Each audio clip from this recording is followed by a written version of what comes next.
Hi guys, in this video I'm going to show you how to publish multiple pictures on your Instagram story. Simple and easy. Let's launch the Instagram app first.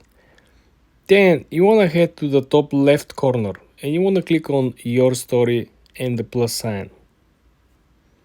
When you're over here, you want to select multiple pictures. Is that right? Okay, so go ahead and look at the top right corner. There is a small double square.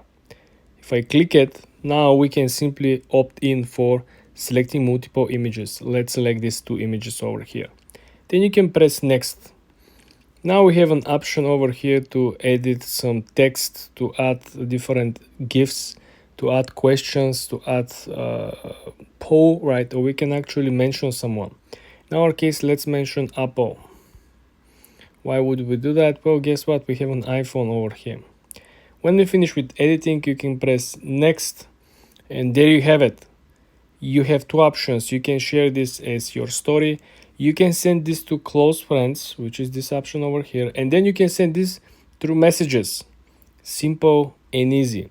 And this is how you guys publish multiple pictures on your Instagram story with one simple click.